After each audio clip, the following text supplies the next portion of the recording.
Hello, good morning friends. সবাই কেমন আছো? আশা করি সবাই খুব ভালো আছো। আর আমিও খুব ভালো আছি। তো দেখো, আজকে তোমাদের জন্য নিয়ে চলে এসেছি সম্পূর্ণ দেশীয় জিনিস দিয়ে আর দেশীয়ভাবে রান্না, মায়ের হাতে, ঘরোয়া, বেশি মশলাপাতি কিছু না।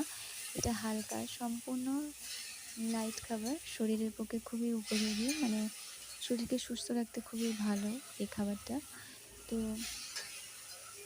তোমরা হয়তো অনেকেই ডুমুর চেনো, গ্রামীণ বাংলার দিকে অনেকে চেনে, আবার অনেকে হয়তো চেনো না। তো আজকের হবে ডুমুরের তরকারি। দেখো, ডুমুরটাকে প্রথমে তোমরা দুপাটটা হালকা করে পেছনের দিকটা সামনের দিকটা কেটে ফেলে দেবে, দিয়ে ডুমুরটাকে ছেলা করে দেবে, দুছিলা করে নেবে।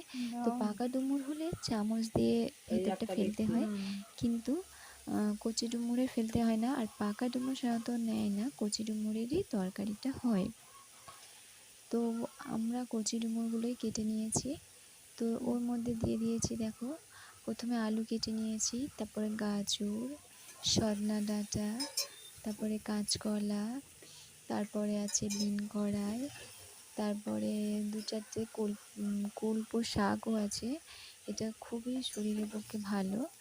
তো সবগুলো দেখো একসঙ্গে কেটে নিয়ে ভালো করে ধুয়ে কড়াইতে তেল দিয়ে হালকা করে 5 ফোড়ন দিয়ে তারপর সবজিগুলো দিয়ে ওদের ভালো করে নাড়া হচ্ছে। দেখো, টমেটোও দেওয়া হয়েছে।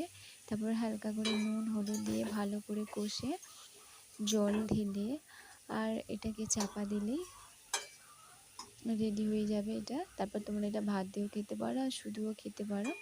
এটা শরীরের জন্য খুবই উপযোগী, খুবই ভালো। আর ডুমুর আছে, তোমরা তো জানো ডুমুরের গুণাগুণ, তো শরীরের জন্য খুবই ভালো।